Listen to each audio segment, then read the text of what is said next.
Dios le bendiga, mis amigos y hermanos. Qué bendición podernos encontrar en esta edición especial de su espacio Más cerca estoy. Hoy tendremos preguntas muy interesantes que han estado formulando cada uno de ustedes y enviándolas por los diferentes medios. Preguntas que dan en lugares claves para comprender la verdad de Dios y sobre todo para entender el gran conflicto que ya pronto está a punto de terminar, de concluir. Y entonces agradecemos a Dios por esa gran bendición que nos provee en este día. Cada domingo, cada primer día de la semana lo dedicamos para esa edición especial solo respondiendo preguntas, luego de que meditamos brevemente en alguna porción de la Escritura que tiene algún mensaje particular para nuestros días, para nuestra vida espiritual. Hoy, como siempre, queremos dedicar la primera parte de nuestro espacio a orar, a interceder por personas, por casos, por familias, por situaciones y hasta por algunas ciudades que se ha estado intercediendo de manera especial en medio de la incertidumbre, del caos que ha estado sembrando esta virulencia en diferentes lugares del planeta Tierra. Agradecemos también a Dios porque las oraciones que ya están siendo contestadas han hecho que las personas depositen su fe y su confianza en que el brazo poderoso del Señor puede defenderle, que el toque sanador de Dios puede asistirle en situaciones dramáticas y puede cambiar en forma radical cualquier situación que puede estarle atormentando. Hoy estaremos orando de manera especial por Mario Martínez. También estaremos orando en esta primera oración por Tony Valerio, Yeuri Sena, Nazaret Valerio. También estaremos orando por Ros, quien es que ha incluido estos primeros nombres que hemos mencionado en oración. También oraremos por Félix Núñez y él a su vez pide la oración intercesora por Eddie Núñez y por María Gómez. También estaremos orando por la familia de Pedro y Natalie. De igual manera por Ana y su salud de manera especial. También oraremos por Kenia, por Manuela, por Franco, por Génesis, por Alina, por Karen, por Casey, que actualmente se encuentra embarazada y esperamos que el Señor pueda llevar a un feliz término ese periodo de gestación. También estaremos orando por ella, por Casey de manera especial, porque su esposo pues falleció recientemente y sabemos que es una situación muy dura, un golpe muy severo el que ha recibido, pero sabemos que el Señor no le va a abandonar en este momento crucial de su vida. También agradecemos a Dios porque Ana Rodríguez, quien está recibiendo estudios bíblicos quien está impartiendo estudios bíblicos por WhatsApp, está pidiendo la intercesión de estas personas que habíamos mencionado anteriormente. También estaremos orando por Mónica, que actualmente pues se encuentra padeciendo del COVID-19, para que pueda estar estable y pueda recuperarse a la mayor brevedad posible de acuerdo a la voluntad y a los planes del Todopoderoso. También estaremos intercediendo por el pastor José Manuel Javier Domínguez, por su salud de manera especial, como durante los últimos 8 o 10 días hemos estado orando también por él para que el brazo poderoso del Señor le sostenga. De igual manera estaremos orando por Rina,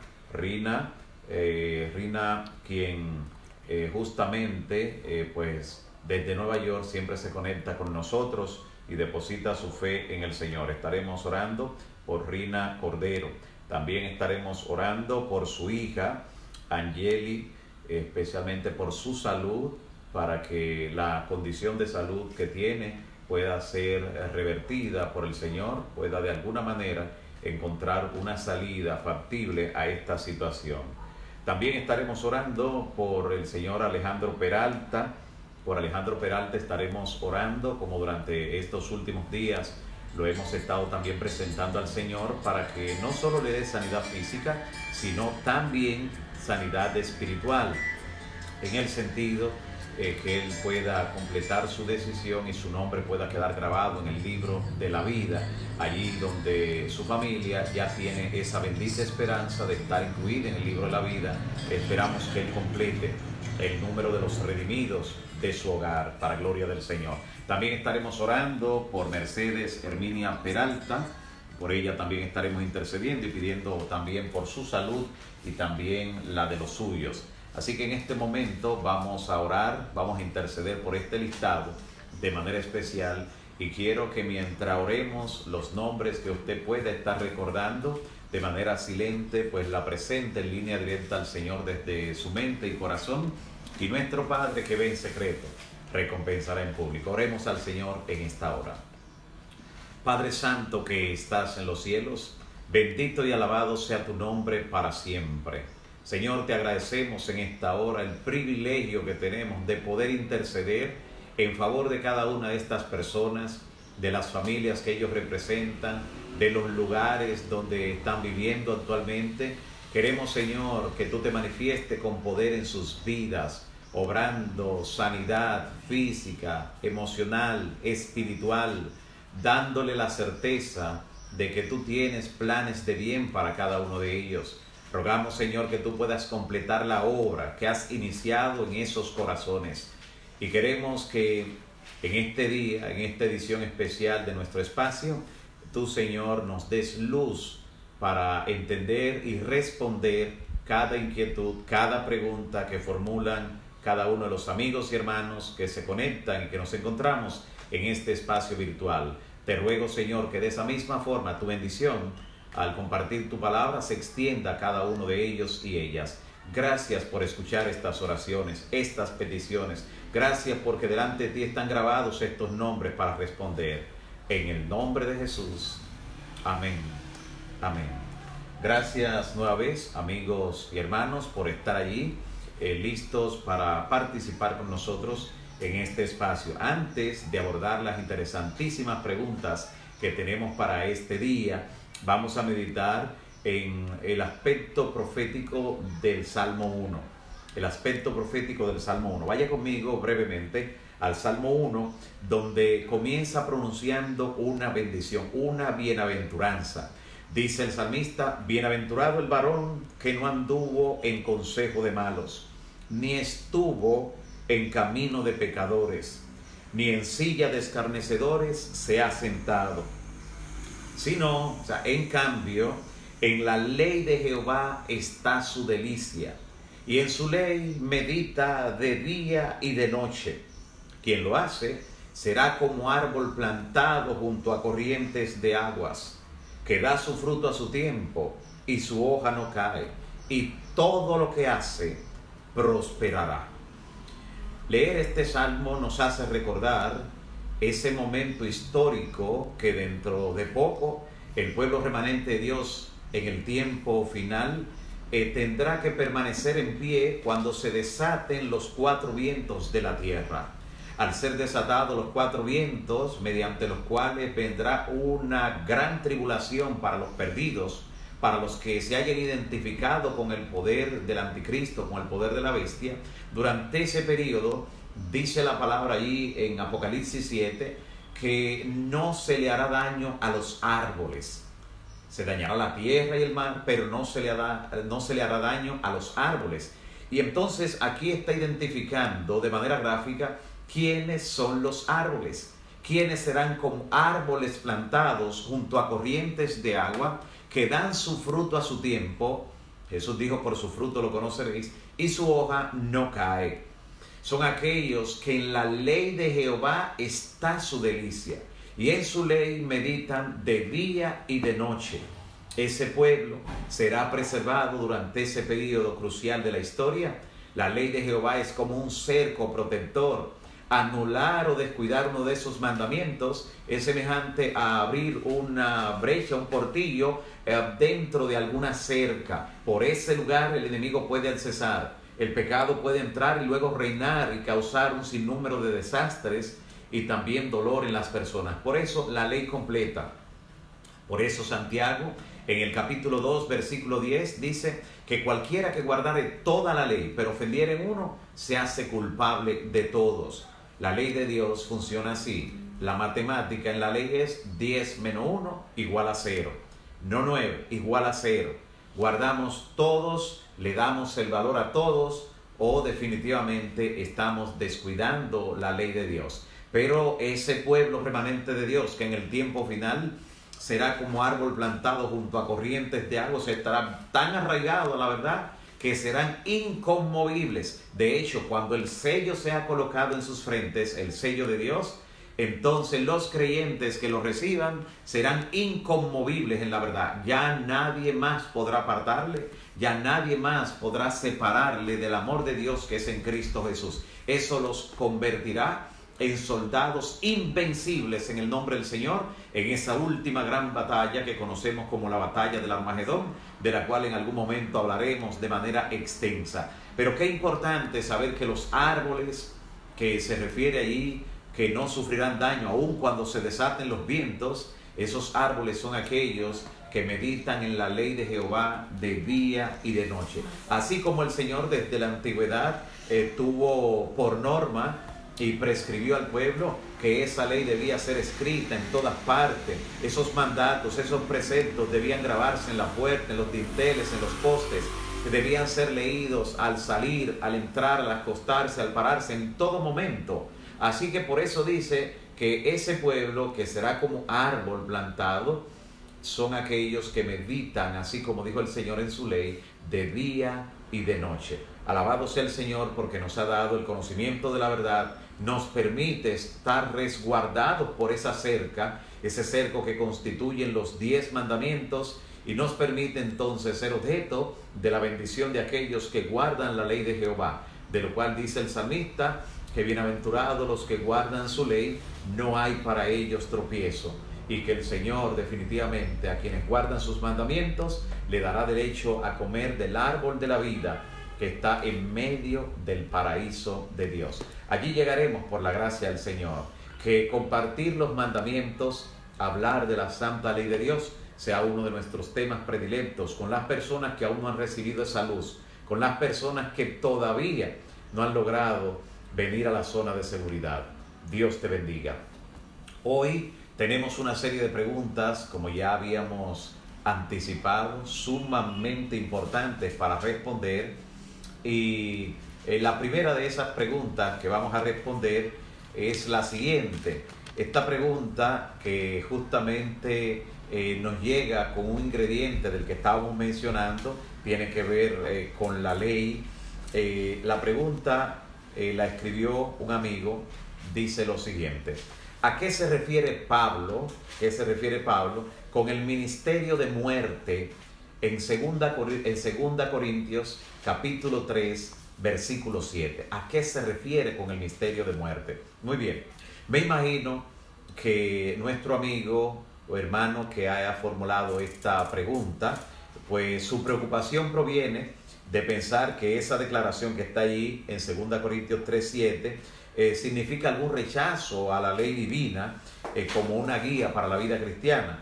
De manera que la pregunta es sumamente interesante y ha de responder una inquietud muy profunda que tiene.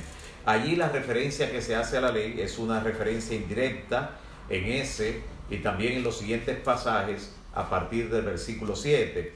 De hecho, Pablo no utiliza el término ley en 2 Corintios 3, en ese capítulo donde está el versículo de donde se nos hace la pregunta. En el versículo 7, donde Pablo usa la expresión grabado con letras en piedra, dando a entender que lo que tenía en mente era justamente el decálogo divino, los 10 mandamientos como ley del pacto. Pero debemos situar la discusión de Pablo allí, la que él tiene acerca de la ley, en el contexto adecuado antes de nosotros explotar lo que él quería decir. Primero hay que entender lo que él dijo para luego entonces capitalizar la enseñanza que se encuentra allí. El argumento principal del apóstol Pablo y el interés primario de él en 2 Corintios 3 es defender su ministerio nuevo, ese ministerio del nuevo pacto, contra los ataques de los falsos maestros que habían entrado en la iglesia de Corinto, y de lo cual nos habla allí en 2 Corintios 2, versículo 14. En su defensa, Pablo contrasta su ministerio del nuevo pacto con el del antiguo pacto. Debemos entonces interpretar lo que Pablo dice acerca de la ley dentro de ese contexto que se torna un tanto polémico, donde él está utilizando un argumento llamado apologética para defender este principio. la gloria del antiguo ministerio, dice él, la gloria del antiguo ministerio. Pablo no considera de ninguna manera que el ministerio del pacto antiguo sea perjudicial, porque quien ofreció el pacto y lo concertó, de hecho, fue el mismo Dios, ofreciéndolo al pueblo. Por el contrario, Pablo describe el origen glorioso que tuvo ese ministerio del pacto antiguo. Por eso dice en el versículo 7 que vino con tal resplandor, con tal gloria, como lo presenta también la versión Dios habla hoy. Y él allí está haciendo referencia a la gloria de Dios que se manifiesta por medio de las situaciones que condujeron al establecimiento del pacto entre Dios y su pueblo, entre Dios e Israel en la antigüedad. En particular, la revelación de esa gloria en el rostro de Moisés. Ustedes recordarán por la lectura de la Biblia cómo resplandecía cuando bajó del monte. De ese modo, el apóstol Pablo contrastó el antiguo ministerio con el nuevo pacto. Aunque el primero fue glorioso, dice él, el nuevo lo es mucho más. La inferioridad del antiguo pacto al que se refiere el apóstol Pablo, para ello él utiliza dos grandes argumentos para demostrar que el ministerio del antiguo pacto es inferior. Primero, señala que su gloria fue tan transitoria como el reflejo de la gloria de Dios sobre el rostro de Moisés, que tendría que desaparecer, en algún momento desapareció esa gloria. Y eso implica que desde el comienzo el antiguo pacto estaba destinado a llegar a su fin, o sea, era temporal. Y la gloria con el cual se estableció ya estaba desvaneciéndose, de hecho, cuando fue establecido, según lo que nos dice en el versículo 7. Se deduce entonces que Dios tenía reservado algo mucho más glorioso para su pueblo en la gloria de Jesucristo, quien habría de venir a concertar el pacto definitivo, el nuevo pacto, como se le llama. El segundo argumento utilizado allí por Pablo para indicar la inferioridad del antiguo pacto es que era de letra, dice él, una letra que mata. Consecuentemente, ese ministerio, él le llama entonces un ministerio de muerte.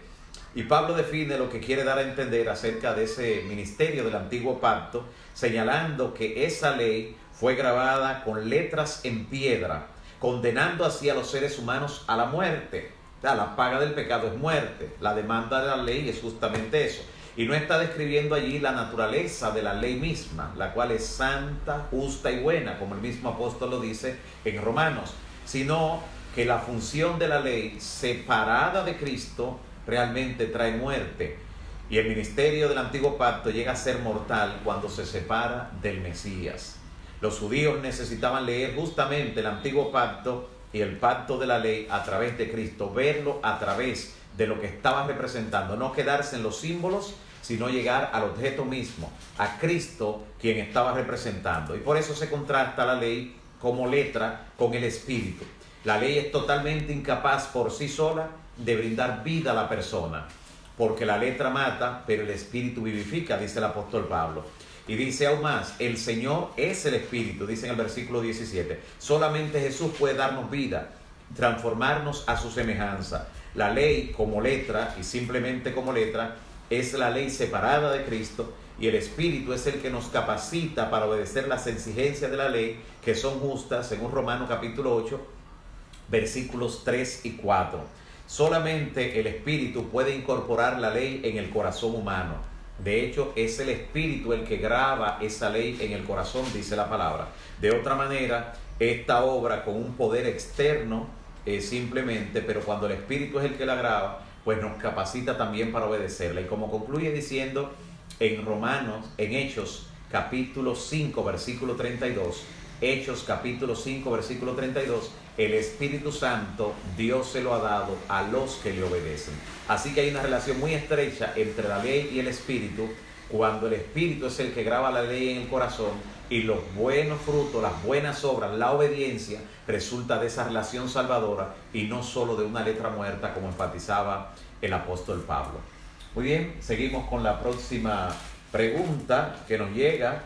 Lady Rivas formula la siguiente pregunta: ¿qué pasó con las personas que resucitaron cuando Jesús resucitó? Una pregunta muy interesante. Recuerde que Mateo capítulo 27, desde el versículo 50 en adelante, habla de lo que ocurrió cuando Cristo murió, y de cómo sepulcros se abrieron y aventaron hacia afuera cuerpos de santos que habían dormido, pero explica que ese día no se levantaron, dice, y saliendo de los sepulcros, después de la resurrección de él, o sea, Cristo fue el primero, luego llamó a la vida, después de resucitar a ese grupo, se le aparecieron a muchos en la ciudad, dice el Evangelio.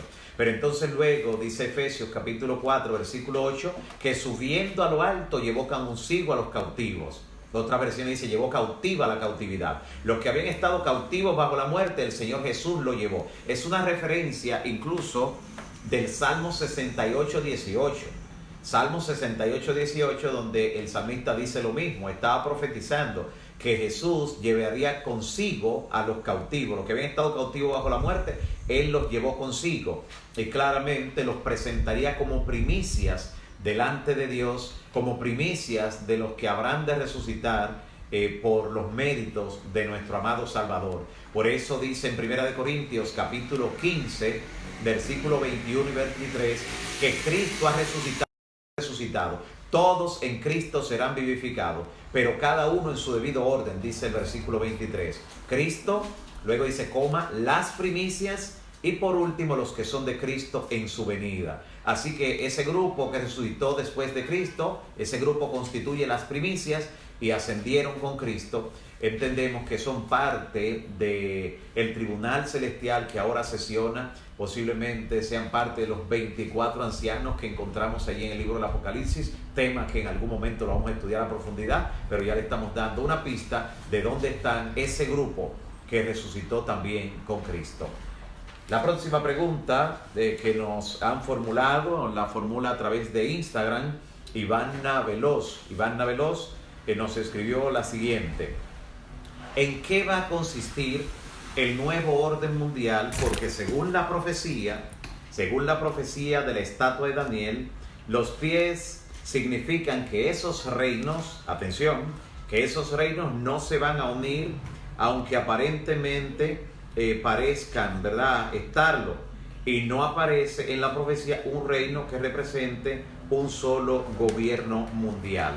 Efectivamente, en los días finales de la historia, la Biblia habla acerca de ese intento de unión, de ese intento de fusión, pero la profecía de Daniel es el esqueleto de la profecía. Al ser el esqueleto de la profecía no tiene todos los detalles. Es como cuando vamos a organizar un cuerpo. Cuando vamos a formarlo, después del esqueleto le ponemos músculos, tejidos, órganos, piel, y lo vemos entonces con todos los detalles. Daniel no posee todos los detalles en el capítulo 2, donde los días de esos reyes, allí nos presenta, por ejemplo, la aparición de esas dos grandes bestias que menciona el libro de Apocalipsis en el capítulo 13, la que surge de la tierra y la que surge del mar, que son las que en el tiempo final provocarán lo que nosotros utilizamos el lenguaje para referirnos a eso, de un nuevo orden mundial, en el contexto de lo que también dice Apocalipsis 17, los versículos 12 y 13, donde habla de 10 reyes o 10 reinos que todavía no han recibido autoridad, pero que recibirán autoridad juntamente con la bestia y gobernarán durante una hora, dice allí, con la bestia. O sea, es un gobierno breve, y dice: estos tienen un mismo propósito, dice la palabra en Apocalipsis 17:13. Entregarán su poder y autoridad a la bestia. Note que llega el momento cuando esos reyes o reinos principales del mundo entregan su poder y autoridad a la bestia. Así que quien finalmente preside, quien finalmente estará dando los verdaderos dictámenes, es el poder del anticristo, de la bestia, por breve tiempo, en un intento de fusionar todo. Pero es solo un intento. Recuerde que incluso en la formación de una sola religión, eso solo será un intento, porque el pueblo de Dios nunca se va a unir. Así que todo lo que estamos hablando es de intentos que hacen esos sistemas, pero lo que conocemos entonces, o nos referimos diferente a como se refiere quizás en la terminología otras personas que no tienen este concepto de la verdad. Cuando hablan acerca del nuevo orden mundial, estamos hablando de ese gobierno conjunto de la bestia, del anticristo, con esos reinos que le entregarán su poder y autoridad, según podemos leer claramente en Apocalipsis 17, versículos 12 y 13. Así que ese será el nuevo orden mundial, breve, no durará mucho. De hecho, dice la Biblia, refiriéndose a la persecución resultante de esa fusión, dice que esos días serán acortados por causa de los escogidos. Así que no hay contradicción entre lo que revela Daniel y lo que vemos después como detalles adicionales que ocurren en el contexto donde los reinos están intentando unirse, los reinos resultantes de la fragmentación del Imperio Romano, que son los reinos de Europa, que luego se exportó al resto del mundo con el descubrimiento de América, con la colonización de las islas del Pacífico, en fin. Pero en esos intentos justamente es donde logra obtener su poder el anticristo o la bestia, según nos dice Apocalipsis 17, 12 y 13, y entonces en ese tiempo es que le entregarán el poder y autoridad. Habrá realmente ese tipo de dominio mundial global por ese sistema, como lo respalda Apocalipsis 13 también. La próxima pregunta también nos llega por Instagram. Pedro López formuló esta pregunta allí y dice: cuando la Biblia dice que el sol no dará ya su luz, ¿habla de la gracia o será literal?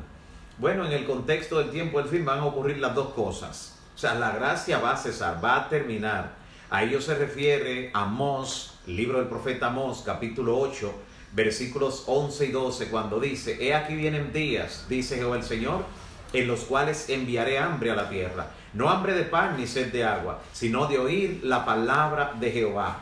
Y en ese tiempo irán errantes de mar a mar, del norte hasta el oriente discurrirán buscando palabra de Jehová y no la hallarán. No la hallarán. O sea, ya no habrá oportunidad. La gracia realmente va a cesar. En ese sentido, la luz se retirará para ellos. Pero cuando está hablando del astro sol, que llegará el momento que no dará su luz dentro del contexto de las profecías cosmológicas del tiempo del fin, o sea, cuando el sol, la luna y las estrellas van a ser afectados en lo que tiene que ver con lo que ellos representan para nuestro planeta, efectivamente en algún momento no dará su luz, refiriéndose al sol directamente. De hecho, una de las 7 postreras plagas constituye la oscuridad total. En una el sol se calentará varias veces más para quemar solo a los que tienen la marca de la bestia, pero después la luz entonces cesará y habrán tinieblas, según se presentará en la 5ª plaga que describe la palabra. Así que importantísima esa pregunta. La próxima pregunta la formula Joanquis Frías, quien nos escribió también por Instagram, y la pregunta es bien interesante, curiosa también. Dice: ¿las monjas tienen su lugar en el cielo ya? Bueno, yo conozco a una monja retirada, porque de manera milagrosa, estoy hablando de una monja retirada, ya es hermana en la fe, después de durar alrededor de 33 años en un convento, Dios de manera milagrosa le hizo conocer el mensaje de verdad. Me contó ella misma allá en Guayabal, en Santiago, me contó de cómo estaba limpiando una oficina en el convento y de repente de un libro cayó un tratado, una literatura, que muchos la conocerán. Esa literatura se llama Una conversación con Dios, un diálogo con Dios sobre el sábado.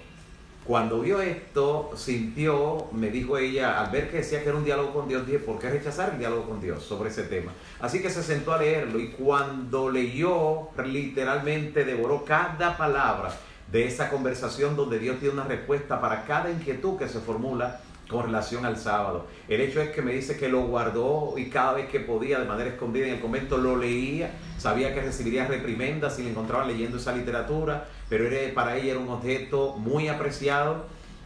Al mes ya no pudo aguantar más y salió un día a hacer una supuesta diligencia, pero era ver dónde había una iglesia que guardara, que respetara el día santo del Señor, que desde el principio de la palabra hasta el final se presenta como un día en el que el Señor reposó, bendijo y santificó, hasta que finalmente vio dónde estaba la iglesia, y pocos días después decidió abandonar, como dicen ellas normalmente, esos hábitos. Decidió pues abandonar el convento y entregar su vida plenamente a Cristo, como indica la palabra.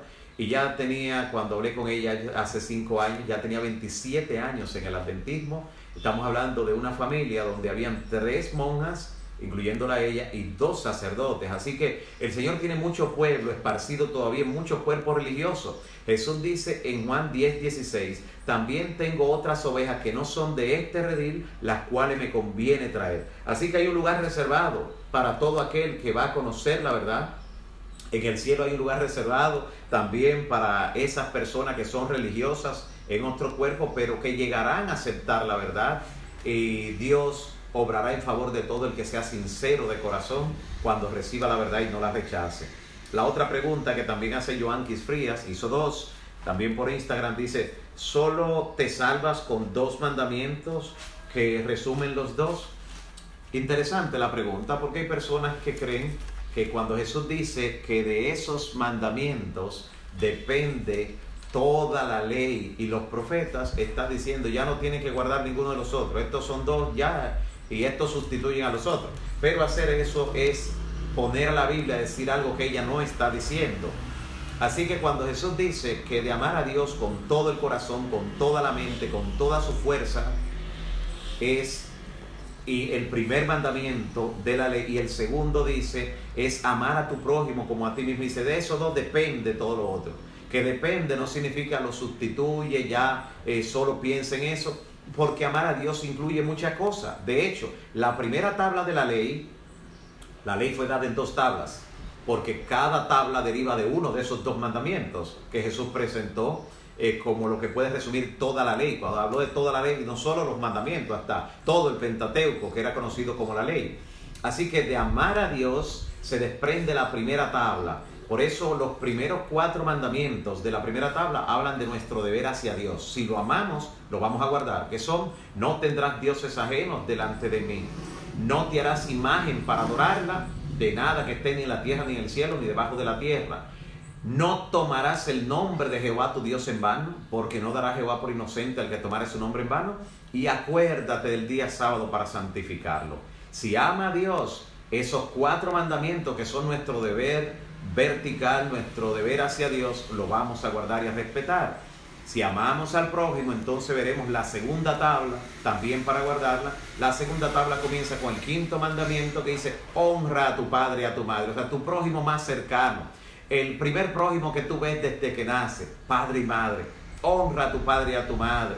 Además dice: no matarás, no cometerás adulterio, no hurtarás, no levantarás falso testimonio contra tu prójimo. Y el 10.º, no codiciarás nada de lo que le pertenece a tu prójimo. Así que si amas a Dios, vas a respetar los preceptos que son hacia Él. Darás a Dios lo que es de Dios, y en la parte civil darás al César lo que es de César. Así que a eso se refiere cuando Jesús presenta estos 2 mandamientos, de los que depende toda la ley. No que anula el resto de la ley, como algunos han querido decir, porque Jesús mismo dijo en Mateo capítulo 5, versículo 17, ni piensen que yo vine a abolir la ley y los profetas. Hay que ni lo pensemos, mucho menos hablar de que lo ha abolido.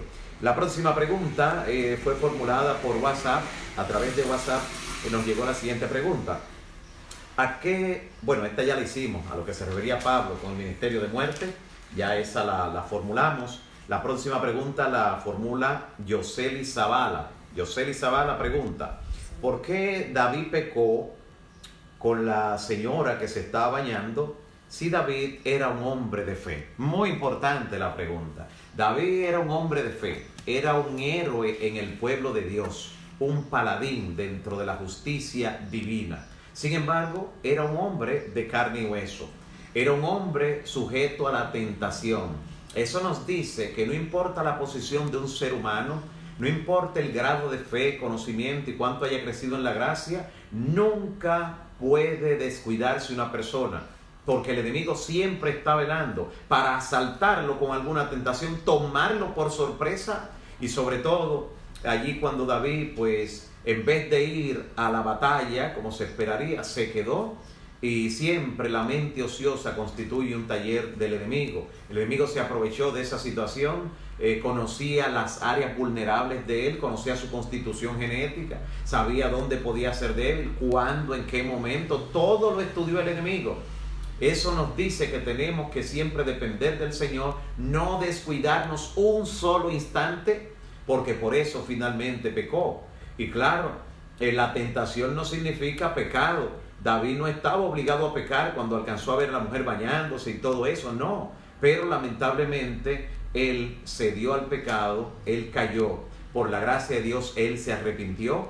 El Salmo 51 de nuestra Biblia dice la oración completa de David, y en el cabezado lo dice, cuando él cometió adulterio con Betsabé y mandó a matar a su esposo, al esposo de esa mujer llamado Urías, y él ora diciendo: Señor, ten piedad de mí conforme a tus misericordias, conforme a tus piedades, borra mis rebeliones, crea en mí, oh Dios, un corazón limpio. Él entendía que estaba contaminado, reconocía su pecado, y esa fue parte de la grandeza de David, contrario a Saúl, que de Saúl no encontramos tantos pecados así individuales, pero los que cometieran de rebeldía contra Dios, y no reconocía su pecado, no se humillaba delante de Dios. Y una petición que le hace en el Salmo 51 David a Dios, interesante, él dice: y no quites de mí tu Santo Espíritu. Él sabía cualquier pecado que se haya cometido, mientras el Espíritu Santo está allí diciendo: está mal, arrepiéntete, apártate, confiésalo. Mientras está allí hay oportunidad de acercarse al trono de la gracia, pero cuando el Espíritu de Dios es quitado, es porque se ha llegado al punto de no retorno, al pecado imperdonable. Pero gracias a Dios David no llegó a cometer el pecado imperdonable. También nos llega una pregunta de Michael Méndez. Michael Méndez hace la siguiente pregunta: los que guardan el domingo creyendo de corazón que es el día de reposo, ¿se salvarán? Esta pregunta es interesante porque marca un contexto de saber qué ocurre con personas que no necesariamente conocen la verdad, sino que lo único que han conocido hasta el momento es el error. Y de manera sincera, creyendo que ese error es la verdad, pues lo están guardando. En el contexto histórico, dice la palabra, ahí en Hechos capítulo 17, versículo 30, Hechos 17:30 dice que Dios pasa por alto los tiempos de la ignorancia. Si la persona de corazón hace todo lo que cree que es lo correcto, no está rechazando ninguna verdad, y su ignorancia no es voluntaria, pero en el plano histórico, porque hay una ignorancia voluntaria donde la persona le invita: mira, quiero invitarte a que conozcas esto, a que conozcas mi fe, lo que yo he descubierto en la Biblia, pero no, yo quiero quedarme como estoy. Ya esa ignorancia voluntaria, esa es pecado y ni hablar. Pero cuando una persona, su ignorancia no es voluntaria, sino porque nunca ha tenido, atención, nunca ha tenido la oportunidad de conocer la verdad, nunca la verdad ha brillado con una luz que despierte en él convicción o en ella, entonces Dios no lo culpa por lo que la persona no ha tenido la oportunidad de conocer. Así que habrá muchísimas personas entre los redimidos de toda nación, tribu, lengua y pueblo, que por el lugar geográfico donde vivieron o el momento histórico, pensemos por ejemplo aquí en las culturas precolombinas, los que vivían en este continente a la llegada de Colón, dentro de tanta gente que muchos de ellos, no todos, pero muchos de ellos obraban con corazón limpio, y el concepto que tenían de Dios lo hacían de conciencia, de corazón. Dios obrará en su favor. Hay una cita interesante en un libro que se llama Mensajes Selectos. Mensajes Selectos, en el tomo 1, página 310, dice que el Señor Jesús guiará hasta el árbol de la vida a una muchedumbre que en su paso por la vida no pudo conocer del Evangelio de Cristo, y el Señor allí le explicará todo. Alabado sea el nombre del Señor. Dios pasa por alto los tiempos de la ignorancia. Ahora, en el tiempo del fin, hay que tener mucho cuidado con eso, porque en el tiempo del fin, debido a los medios que Dios está utilizando para llevar la verdad, hay muy pocas personas que no conocen la verdad con relación al verdadero día de reposo. Pero las hay todavía, pero son muy pocas. Por eso, al final solo habrán dos grupos: los que hayan aceptado la verdad y los que la hayan rechazado. Nadie estará ignorante. Unos tendrán el sello de Dios y los otros la marca de la bestia, porque el Evangelio será predicado en todo el mundo por testimonio a todos. Así que allí nadie tendrá excusa entonces que guardando otro día que no sea el verdadero pueda entonces obtener salvación, porque estaría en abierta rebelión contra Dios. No porque el día salva, sino porque está rebelde contra el mandato de Dios. Y fue Jesús que dijo: si ustedes me aman, guarden mis mandamientos. También Emmanuel Sosa Gil envía la siguiente pregunta: ¿las plagas vienen antes de la ley dominical o después? Después, porque luego de la ley dominical es que ocurre el sellamiento y los siervos de Dios son sellados, y automáticamente los que vayan rechazando entonces esa última oportunidad quedan con la marca, y una vez cada uno es sellado o marcado, concluye la gracia. Cada grupo es identificado y al concluir la gracia, entonces ahí descienden las plagas. Después que concluye la gracia, derraman las plagas y después que estén derramándose las plagas, ya lo que queda después de eso es el retorno de Cristo. Ana Wilmore, quien siempre también está allí con nosotros, envía la siguiente pregunta. ¿Por qué en tiempos de Abraham se podían tener dos mujeres? ¿Por qué en tiempos de Abraham se podían tener dos mujeres? No había permiso divino para la poligamia en los días de Abraham. Dios no aprobaba el tener más de una esposa en los días de Abraham. Y entonces usted se formula la pregunta, ¿y por qué varias personas de ese tiempo pues tenían más de una? El mismo Abraham tomó a la sierva. Recuerde que la Biblia no presenta solo las virtudes de sus personajes, presenta también aquellas debilidades, aquellos errores. Hace un momento estábamos hablando del gran error de David. Si hubiera sido una historia secular, posiblemente borra esa parte y solo destaca la parte como hacen con los que fueron defensores de la patria, con los que lograron ciertas hazañas, que sus capítulos que no son tan benignos normalmente ni se citan, no se mencionan porque entienden que eso les restaría valor. La Biblia lo que la hace grande y le da ese carácter auténtico es que no oculta la verdad de la vida de nadie. Y Dios visita al hombre en su cultura. Dios visitó a Abraham y ¿sabe dónde llamó Dios a salir a Abraham? Lo llamó a salir de Babilonia, en Ur de los Caldeos, una de las principales ciudades de Babilonia. En aquel entonces, de allí Dios lo sacó. Así que Abraham era originalmente un babilonio y Dios lo sacó de Babilonia. Y el crecimiento de Abraham en la fe fue un crecimiento gradual.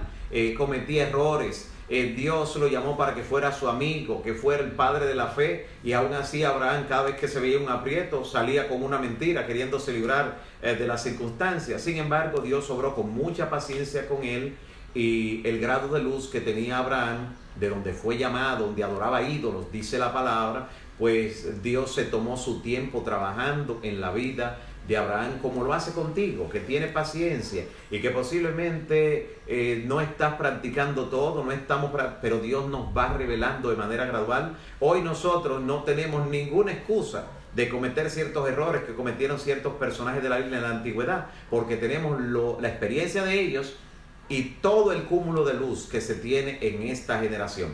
Pero Dios nunca ha aprobado la poligamia, nunca. Y hemos visto que incluso en el tiempo de los reyes, en el tiempo de la monarquía, tiempo de David, Abraham, los resultados de la poligamia que practicaban eran nefastos, eran devastadores. Por eso la ley de Dios siempre ha dicho: no cometerás adulterio. Muy bien, otra pregunta que nos llega también. Esta la elabora Paul Rosario Cuello. Paul Rosario Cuello hace la siguiente pregunta. Dicen algunos que después de la muerte de Jesús no hay evidencia de que hay que guardar el sábado. ¿Qué dice sobre eso? Bueno, después de la muerte de Jesús encontramos varios pasajes. Uno de ellos está en Lucas capítulo 23, Evangelio de Lucas capítulo 23, versículo 54 al 56. Mira lo que dice. Después de la muerte de Jesús, dice: era el día de la preparación, viernes, y estaba para comenzar el sábado. Y las mujeres que habían venido con él desde Galilea siguieron también y vieron el sepulcro y cómo fue puesto su cuerpo. Y vueltas prepararon especias aromáticas y ungüentos y descansaron el sábado conforme al mandamiento. Eso es después de la muerte de Cristo. Pero también lo encontramos en el libro de Hechos. En Hechos hay varias evidencias, varios capítulos que hablan sobre eso y que usted puede encontrarlos allí. Hechos, ya cuando en la iglesia primitiva, la iglesia apostólica, en los primeros días estaba justamente recibiendo el evangelio. Note lo que dice aquí en el capítulo 17. Capítulo 17 del libro de Hechos dice lo siguiente. Hechos 17, 1 y 2.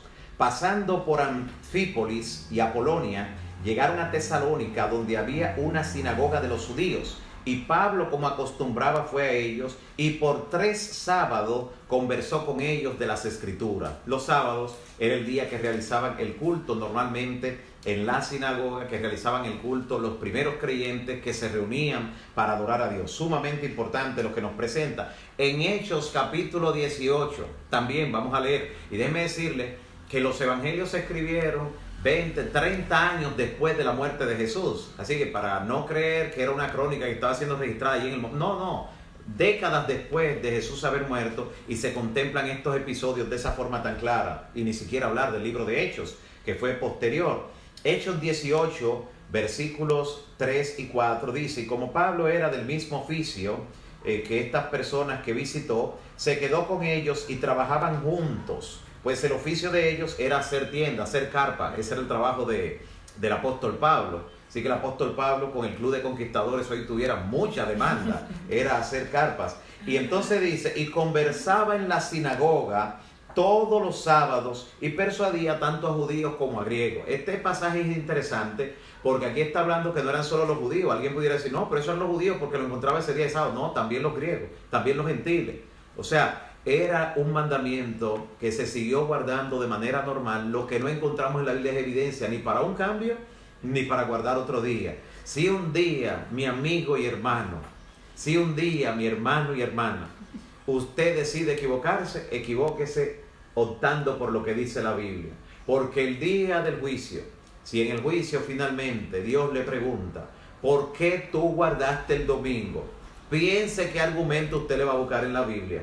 Vaya pensándolo desde ahora. Pero si el Señor le dice, ¿por qué guardaste el sábado? Preséntele los argumentos que hay desde el Génesis hasta el Apocalipsis, que aún en el Apocalipsis, en el primer capítulo, dice Juan que recibió la visión en el día del Señor. En el día de sábado fue que recibió la visión del Apocalipsis. Así que también dice Hebreos 4 y 9, dice referencia al día de reposo que Dios en 6 días hizo el mundo, reposó en el séptimo, y el versículo 9 de Hechos 4 dice, todavía queda un reposo sabático para el pueblo de Dios. Alabado sea el nombre del Señor.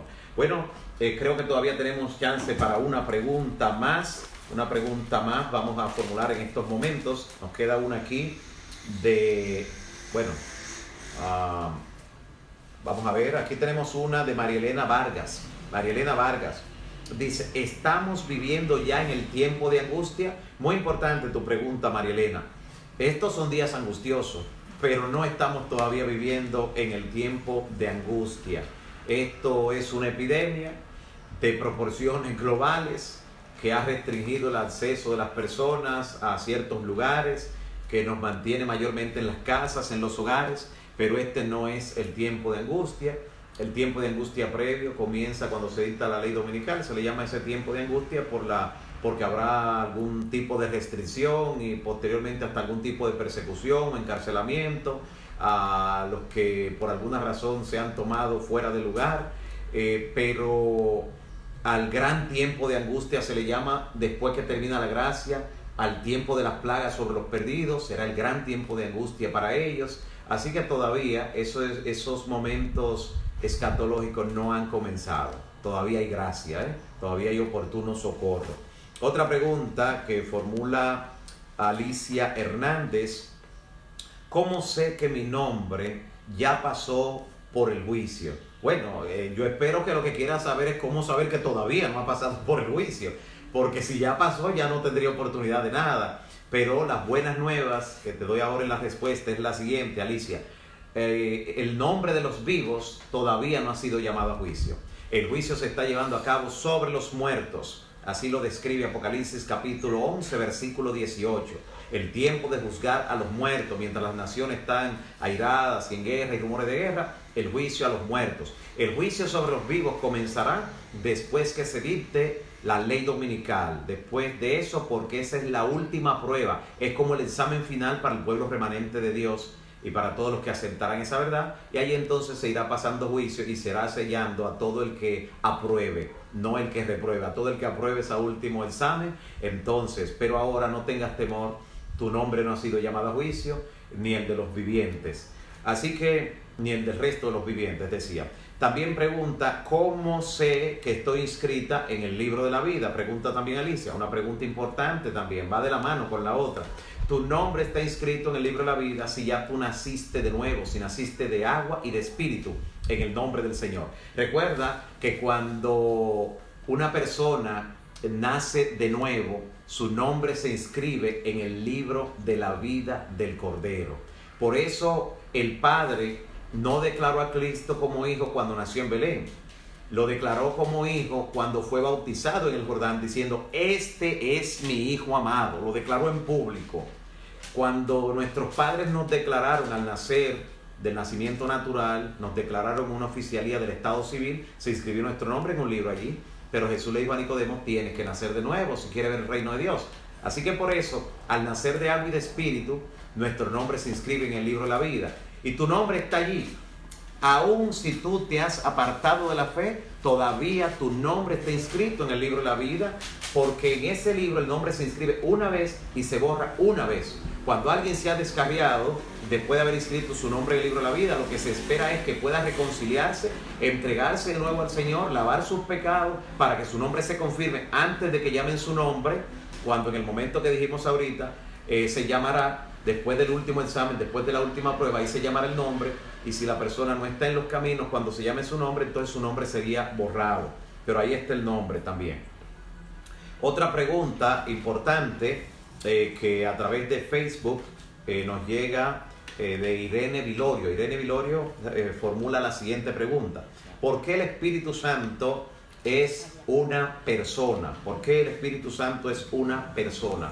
Bueno, el Espíritu Santo es una persona. En la Biblia se dan todas las características de él.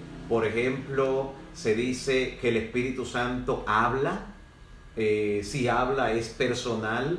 Cuando tenían reunión de los apóstoles en la iglesia primitiva, en el contexto de la obra que el Espíritu Santo estaba realizando, el Espíritu Santo le dijo, aparten a Pablo y a Bernabé para tal obra. El Espíritu Santo les dijo, o sea, ellos lo escuchaban de manera audible, hablándole.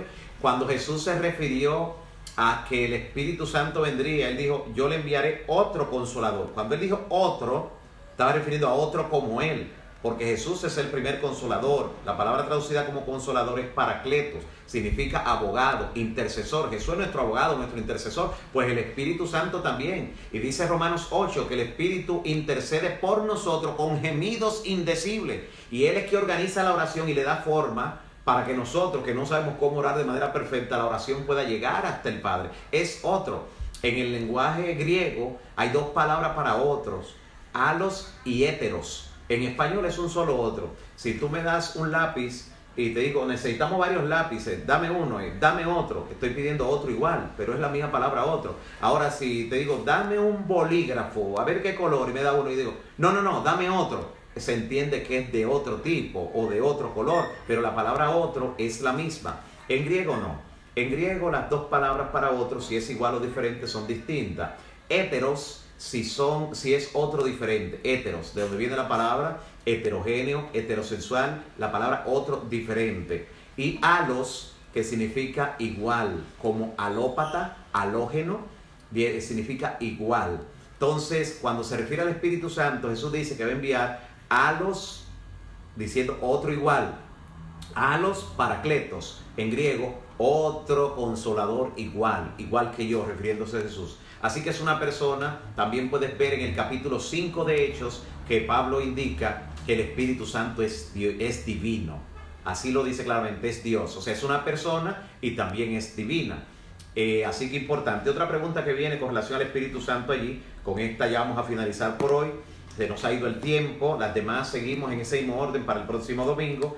Miguel Ángel Guerrero por Facebook preguntó, Antonia Jiménez, perdón, por Facebook, ya la de Miguel Ángel será la próxima. Antonia Jiménez por Facebook preguntó, ¿por qué nunca el Espíritu Santo es mostrado en la Biblia con un cuerpo físico? En dicho caso que lo tenga. Bueno, por la misma razón que tampoco la Biblia presenta que el Padre se haya mostrado con un cuerpo físico. De la divinidad, el único que se ha presentado con un cuerpo físico es Jesús, porque vino y se encarnó. Pero la divinidad en general, su naturaleza es espíritu. Dice Juan 4:24, Dios es espíritu, y los que le adoran en espíritu y en verdad es necesario que le adoren.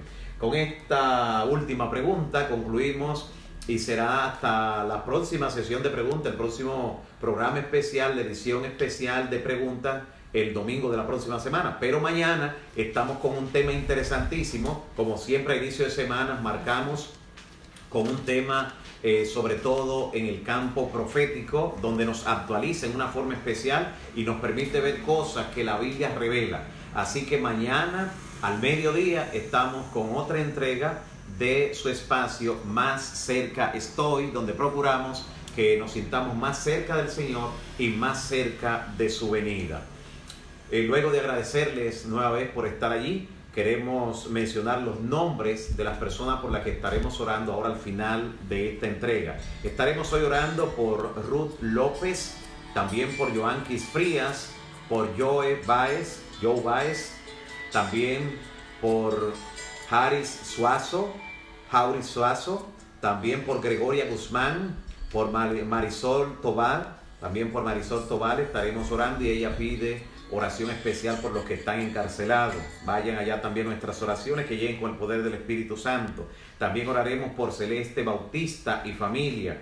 También por Ibelice Martínez, quien pide la oración por la familia Mercedes.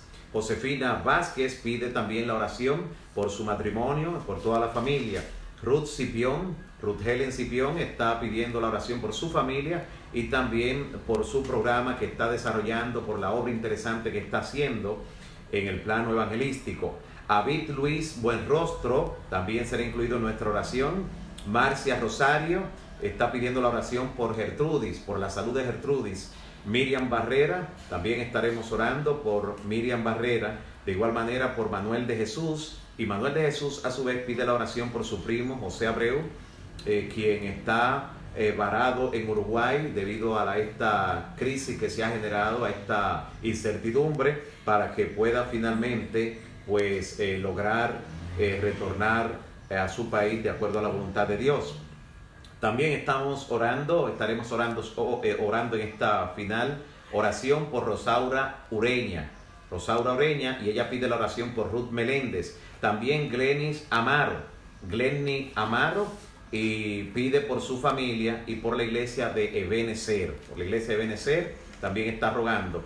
Humberto Cristian está ofreciendo en esta intercesión gratitud al Señor, agradecimiento al Señor por la salud que ha recuperado el pastor Fidel Ferrer.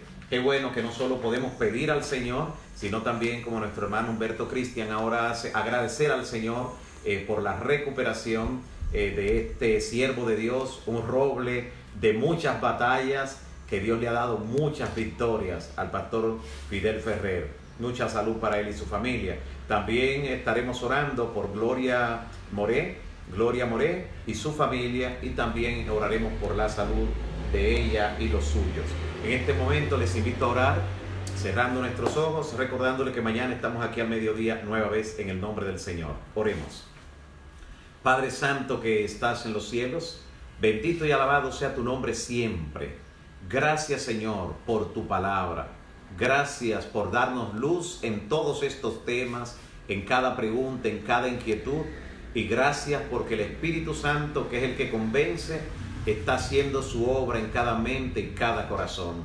Te ruego, Señor, por este listado que hemos compartido en este momento con cada amigo y hermano, por cada una de esas personas y por quienes ellos interceden, que hasta ellos llegue el Espíritu Santo con poder. Obra en esas vidas, Señor. Sigue tocando a aquellos que necesitan un toque sanador. Sigue tocando a aquellos que necesitan ser fortalecidos en su fe. Sigue tocando a aquellos que necesitan ser reconfortados en el plano emocional, en los sentimientos, ser reafirmados sobre la roca. Te pido, Señor, que aceptes cada petición y la responda de acuerdo a tu voluntad. Y que aceptes también la gratitud que te ofrecemos en favor de los que se han estado recuperando, incluyendo el pastor Fidel Ferrer. Gracias por cada persona que a esta hora se encuentra en este espacio para compartir la verdad, para recibir el mensaje y para ser canal de bendición haciéndolo llegar a otros. Gracias por escucharnos. Cuida y guarda a cada uno de nuestros amigos y hermanos que están en contacto con nosotros por este medio. Y que mañana podamos encontrarnos nueva vez para estudiar tu palabra. En el nombre de Jesús. Amén. Amén. Dios le bendiga.